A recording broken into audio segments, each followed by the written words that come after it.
Bonjour à tous, bienvenue pour ce podcast 41 intitulé « De l'interdit des tierces libérés à l'autorité libre d'être souverain en essence d'amour, le choix de la liberté en souveraineté en amour ». Donc c'est parti, j'étais invitée là, dans l'ici et maintenant, tout de suite, à venir partager les mots de ce podcast avec ma divine présence et inviter très fortement à le faire dans l'instant. La souveraineté est une évidence de l'enfant de la terre, de l'enfant de la vie, de l'être vivant. Car il se doit d'être libre dans ce qu'il est, dans ce qu'il vit, dans le contexte où il le vit, car cela part du principe qu'il doit être respecté comme tout être vivant incarné, comme une création spontanée, volontaire, souveraine et libre de tout emprisonnement, emprise générée par que ce soit des dogmes religieux, des dogmes familiaux, un contrat de mariage, une fraternité ou une amitié. Et il n'y a aucun attachement à avoir dans l'amour inconditionnel, si ce n'est d'être dans le respect de soi à soi, en respectant l'unité que nous sommes au travers de notre propre expression, libre, imparfaite, mais en totale perfection avec sa manifestation qui évolue au fil des années, avec ce qu'elle est. Et parfois, on se trouve dans des situations conflictuelles, déstabilisantes, violentes, consternantes, emprisonnantes, dans une pseudo-cage dorée, où on tourne dans une roue comme un hamster, à ne pas voir que c'est ouvert de chaque côté, pour pouvoir gambader partout. Et ces schémas répétitifs qui tournent en boucle depuis des millénaires, que ce soit sur le pseudo-devoir de loyauté envers la famille, envers le dogme religieux, au travers de le pseudo-comportement et agissement, et devoir être pour paraître aux yeux de la commune, aux yeux de la famille, aux yeux des parents, aux yeux de la société, une normalité et une bonne personne qui se comporte correctement, qui se tient bien à table, qui se tient bien droit, qui a l'obligation de saluer toute personne, même si son cœur ressent que c'est pas bon pour lui. Et lever les interdits qui sont souvent insufflés insidieusement par des tierces énergies, des tierces mémoires ou des tierces personnes qui savent très consciencieusement ce qu'ils font pour garder un attachement et utilisent leur intelligence pour manipuler à des fins égocentriques, que ce soit sur le plan financier, sur le plan sentimental, jusqu'à aller à un comportement pervers narcissique qui peut être très virulent, insidieux, qui s'installe comme un prédateur qui se joue de sa proie jusqu'à n'en faire qu'une bouchée, tout en la maintenant en vie, pour pouvoir toujours avoir une ressource et assouvir sa soif de pouvoir, d'avoir ou de faire en passant par autrui, puisque lui-même est dans une impuissance à être autonome dans l'expression de son être. Et ce genre de comportement, beaucoup de belles personnes qui sont dans un amour inconditionnel incommensurable, avec une naïveté et un manque de maturité émotionnelle qui n'est point à juger, mais qui est à conscientiser et comprendre, dans une répétition de schémas mémoriels transgénérationnels, qui peut être très profonde et très lointaine, et aussi une mémoire karmique, négative, on va dire, sur des vies antérieures qui sont en parallèle, en miroir, sur un autre plan, qu'on vient remettre au point zéro, simplement en retrouvant son unité, en accueillant tout dans l'amour inconditionnel et en s'accordant le pardon d'avoir pu laisser une tierce personne venir amenuiser notre lumière, éteindre petit à petit notre flamme et voire même utiliser notre énergie, nos capacités, en n'ayant pas eu le courage de comprendre ou de pouvoir se sauver ou s'extirper de cette situation d'emprisonnement et de mort à petit feu, parce que ça peut aller très très loin. Et il y a là une réalité, parfois, qu'on n'arrive pas à discerner sous le joug d'un blocage inconscient, psychique, dû à des chocs traumatiques, que ce soit pendant la gestation, au moment de votre création, dans le ventre de votre mère, puisque tout est vibration et tout est perçu dans les cellules et par l'âme. Et il y a aussi la naissance qui est très importante, car celle-ci est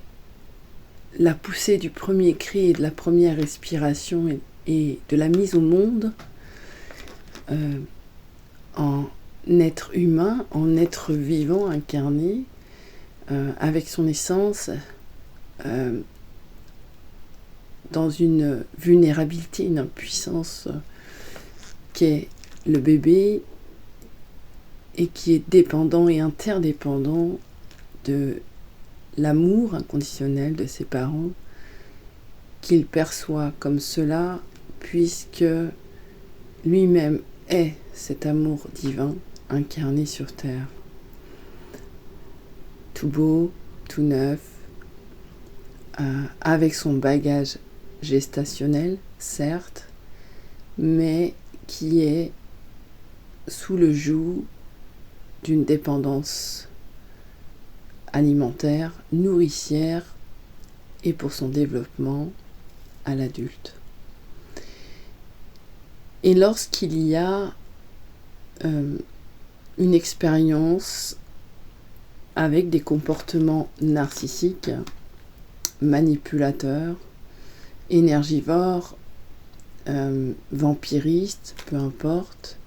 qui viennent perturber votre propre vibration d'amour, de créateur, votre élan spontané à exprimer votre joie, votre création, votre côté explorateur, voyageur, et on peut aller même sur le cueilleur, enfin, l'originalité de l'être vivant, qui est encadré par des parents qui eux-mêmes ont été encadrés d'une certaine façon, qui eux-mêmes ont eu des grands-parents et arrière-grands-parents encadrés d'une certaine façon, avec des mémoires en lien avec l'histoire, en lien avec le vécu de chacun, dans leur propre histoire d'incarnation, mais aussi dans la propre histoire de la Terre à ce moment-là, ou du pays, ou de la ville, peu importe. Et nous savons tous qu'en France, c'est bien chargé au niveau des mémoires de peur, de manque, de souffrance, et les mémoires de guerre, où il y a eu beaucoup de violence, et toutes ces mémoires,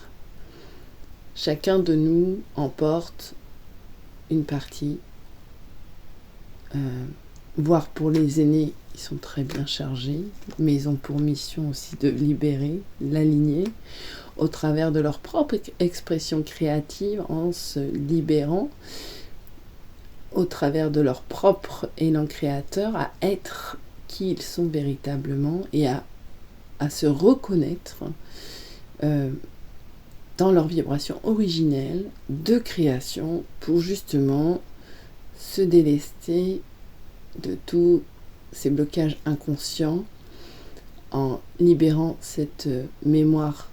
en vibration, en énergie et en fréquence pour pouvoir se manifester soi-même dans une unité parfaite avec tout son bagage, toutes ses expériences, toutes ses ressources, pour être le magicien de sa vie et se choisir au travers de son cœur pour vivre la vie qui lui ressemble, la vie à ses couleurs, à son tempo, à son propre rythme, naturel et authentique, dans le grand vivant. Et parfois, on a des mémoires très très fortes qui demandent du temps pour s'en libérer, des prises de conscience, et arriver à dire non à la violence et dire non à l'inacceptable, tout en acceptant l'inacceptable qui a été vécu pour pouvoir pacifier et pardonner, et se pardonner, de ne pas avoir pu faire autrement, puisque c'est un parcours de foi et que il est important de faire preuve de compassion, de patience et de justesse, sans se juger qu'on a perdu du temps ou non, car si il y a eu ce timing là, c'est que c'était juste ainsi et que nous sommes dans des temps et des espaces vibratoires actuels qui permettent vraiment d'aller dissoudre tous ces karmas négatifs transgénérationnels, karmiques sur le plan akashique, et venir révéler la création dans l'unité et non plus dans la dualité à ce jour. Et c'est tout l'art et la manière de reconnaître que nous ne nous sommes pas attachés aux uns et aux autres, et que seuls nous-mêmes laissons cet attachement ou gardons cet attachement inconsciemment, si cela est encore à ce jour dans votre création, et que ceci cache aussi des peurs d'abandon ou de rejet, mais qui viennent engendrer des trahisons à répétition pour vous renvoyer dans le miroir que vous vous trahissez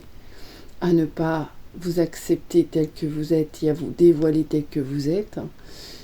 et à subir aussi de l'humiliation et de l'injustice, parce que vous ne vous reconnaissez pas en tant qu'être créateur dans la paix, et que dans cette prise de conscience sincère et authentique avec soi, et en choisissant simplement l'amour en soi, pour soi, et à vivre au quotidien dans la bienveillance de soi à soi et avec autrui, il y en a un déclic qui opère, et lorsque ce déclic se met en route, il est impératif d'accepter le chaos, car c'est toute une création qui s'écroule, un édifice qui tombe en ruine, et qui est sûrement en ruine le jour où vous prenez conscience, pour aller vraiment bâtir le temple de votre vie tel que vous êtes, et mettre fin à ces schémas répétitifs de manipulation, de violence, de narcissisme, de sarcastisme. C'est pas très français ce que je dis, mais c'est important de prendre conscience de votre valeur, car votre valeur est incommensurable. La valeur ne se mesure pas à l'argent. On met une valeur sur un objet pour pouvoir faire un inter-échange avec une valeur monétaire, qui est une valeur aussi d'amour, puisqu'on vit sur cette ère et qu'il y a l'argent comme monnaie d'échange. Mais accepter, accueillir et mettre en valeur, en prenant conscience de sa propre valeur incommensurable,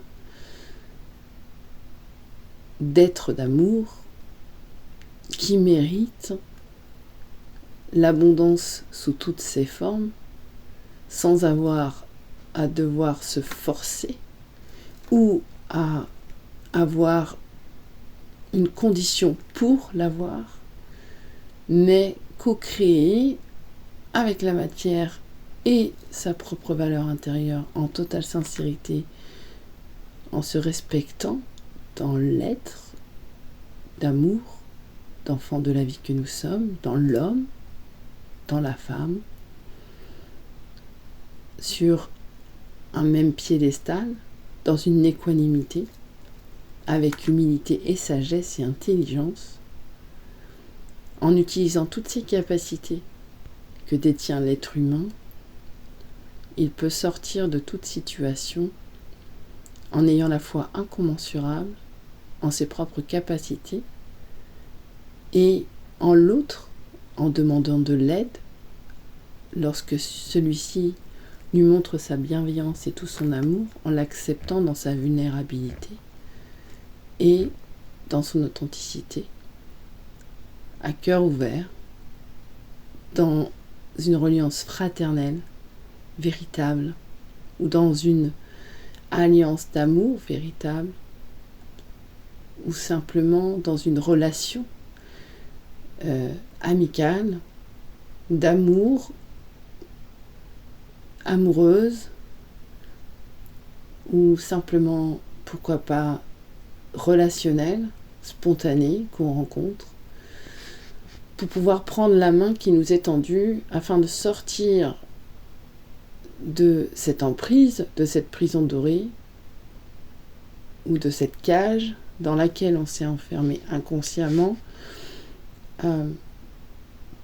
par peur d'être rejeté, par peur de n'être plus aimé, par peur de perdre un patrimoine, par peur de perdre de l'argent, par peur d'être abandonné, ou par peur de se retrouver seul face à soi-même, ou aussi par orgueil, pour ne pas dévoiler la vulnérabilité et son impuissance derrière des masques vaniteux, que c'est très bien gérer l'ego, qui cache une certaine honte et un sentiment de ratage, et peut-être même d'être sale lorsqu'il y a eu violence ou violation. Je parle aussi en tant qu'ancienne femme battue. Et il y a des hommes battus. Et j'ai envie de dire que je porte leur cause aussi parce que ils ne disent pas tout. Et aujourd'hui, beaucoup de choses se dévoilent au travers du féminin qui arrive à mettre les mots avec un très grand courage et que les hommes ont plus de difficultés parfois à exprimer leur vulnérabilité sous la grande charge patriarcale qui leur a été mise sur le dos.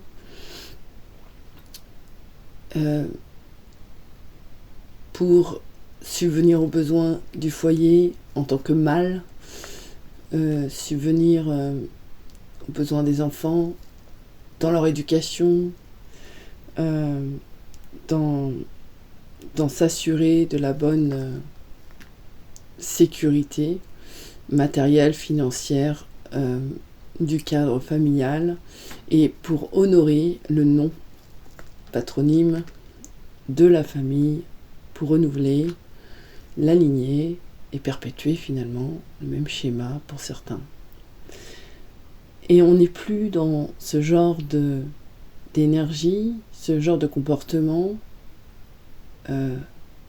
C'est au-delà même de l'amour et de l'énergie de la famille sacrée, où chacun a sa juste place, chacun s'exprime et chacun co-crée ensemble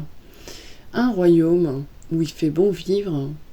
et où chacun apporte une pierre à l'édifice. Que ce soit des parents à l'enfant ou de l'enfant aux parents, il y a une unité là-dedans et qu'il y a des créateurs et qu'il y a des consciences et des âmes qui ont déjà fait plusieurs voyages avec lesquels on peut co-créer chaque jour en exprimant nos besoins, nos émotions, nos envies, nos rêves, nos désirs et aller vers le bâtir ensemble pour retrouver l'énergie de la tribu qui respecte l'unicité de chaque être dans ce qu'il est, dans ce qu'il vit, dans ce qu'il vibre. Et que lorsqu'il y en a un qui est en vulnérabilité dans ce qu'il traverse, au cœur de lui, dans les tribus, on les met au centre et on fait un cercle autour pour lui envoyer plein d'amour, pour qu'il puisse trouver les ressources d'amour des racines de la famille au cœur du sacré de la terre. Et là, chaque être est reconnu pour ce qu'il est, sans avoir un devoir à faire, car le seul devoir qu'il doit se faire à lui-même, c'est de s'aimer inconditionnellement et de se reconnaître en tant que créateur, dans l'instant et dans l'amour. Je vous laisse sur ces quelques mots. C'est un sujet qui est vaste, qui est commun, qui est véritablement très important parce qu'on a toutes les vibrations, les prises de conscience et les non-dits qui se lèvent, les vérités qui se disent, les secrets qui se dévoilent pour pouvoir aller vers cette nouvelle humanité consciente, aimante, bienveillante, solidaire, fraternelle et libre. Et ça commence par soi, de soi à soi, en agissant pour soi-même et en trouvant des ressources extérieures et intérieures en soi, mais aussi extérieures dans le sens qu'on a besoin des uns des autres pour sortir de certaines situations lorsque l'enfermement est émis sous plusieurs personnes, parce que parfois ce n'est pas qu'une personne, et déjà quand bien même il y en a qui sont forts pour jouer leur rôle de prédateur dans leur inconscient, dans leur construction, Mais parfois, il y en a qui sont emprisonnés dans un égrégore familial où il est plus difficile de sortir, ou un égrégore aussi au niveau du travail, c'est-à-dire où il y a vraiment plusieurs êtres qui se mettent de connivence à agir envers une personne. Et là, c'est pas de l'ordre de la justice. Et que la vie se charge toujours de rétablir l'équilibre du vivant. Mais pour cela, il est important aussi d'aller trouver ressources vers des énergies beaucoup plus hautes vibratoirement pour pouvoir sortir de cette situation en demandant de l'aide, en disant la vérité et en se faisant justice dans la justesse,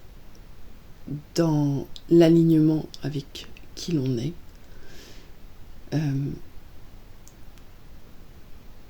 Tout en faisant ce chemin qui est un parcours, je le redis, qui prend un certain timing de déconstruction et de reconstruction. Lors de sortie de ce schéma d'emprisonnement sous un pervers narcissique ou une perverse narcissique, et qu'il y a besoin beaucoup d'amour, et que parfois on est à bout de souffle parce qu'il y a eu plusieurs répétitions de schémas à cause des mémoires que l'on porte en soi. Mais que rien n'est impossible, que tout est possible. Vraiment tout est possible, et qu'à chaque instant, on peut renaître dans un sentiment d'être de mort vivant, et qu'on peut se régénérer, qu'on peut avoir une meilleure santé, une meilleure vitalité, qu'on peut recouvrer la joie, la paix, et surtout sa juste place dans l'humanité sur Terre. Je vous souhaite une agréable soirée ou une belle journée en fonction du moment où vous m'écoutez. Namasté.